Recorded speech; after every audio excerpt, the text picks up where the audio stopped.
இது வந்து சிவில் வழக்கு.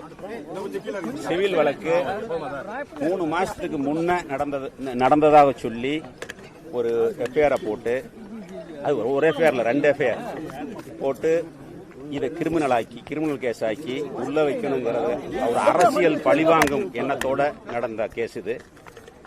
நீதிமன்றத்துக்கு போனோம், நீதி கிடைச்சிருக்குது, பெயில் கிடைச்சிருக்குது. கண்டிப்பா இந்த கேஸ்ல நாங்க ஜெயிப்போம். இதுக்கு முன்ன எனக்கு எங்கிட்ட கேஸ் கிடையாது, அரசியல் கேஸ் தான். இந்த 3 வருஷத்துல மட்டும் என் மேல இதோட 31 கேஸ் போட்டிருக்காங்க. 31 கேஸ் போட்டிருக்காங்க.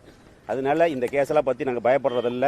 எங்களுடைய பொதுச் செயலாளர் அண்ணன் எடப்பாடியார் சொன்னது மாதிரி எத்தனையோ இருக்குது, அதையெல்லாம் விட்டுட்டு இந்த கையாளாகாத திமுக அரசு பழிவாங்க நடவடிக்கை தான். கரூர் இருக்கக்கூடிய திமுக யார் உங்களுக்கு தெரியும். அவங்களுடைய தூண்டுதலின் பேர்ல போடப்பட்ட வழக்கு நீதிமன்றத்தில் சரியான எங்களுக்கு நீதி கிடைச்சிருக்குது. கண்டிப்பா அந்த நீதிமன்றத்தில் சந்திச்சு இந்த வழக்கிலிருந்து வெளியில் வருவோம். இல்ல, அன்னைக்கு வர்றோம்னு சொல்லியிருந்தாரு. அன்னைக்கு என்னைய வாரண்டுக்காக கரூர் கூட்டி போயிட்டாங்க.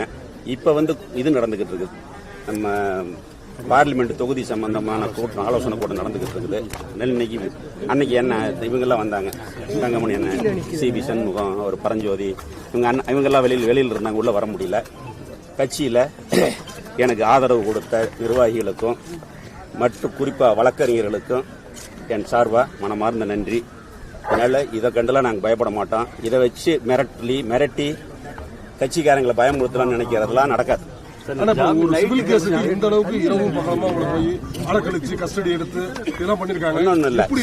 இதை வந்து இது அமௌண்ட் எல்லாம் கூட்டி சிபிசிஐடிக்கு மாத்தி ஒரு கேஸ் சிபிசிஐடியில் ஒரு கேஸ் எல்என்டோவில் வச்சு ஒரு டோட்டல் டீமே என்ன உள்ள வைக்கிறதுக்கு 2 மாசம் ஒர்க் பண்ணிருக்காங்க.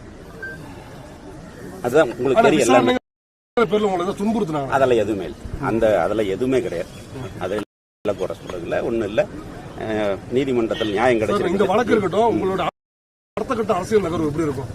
அது நீ அடுத்ததாக வழக்கு போடுறாங்கன்னு தெரியுது உங்க மேல. நிறைய கேஸை பாஸ் பண்ணிருக்கிறேன்.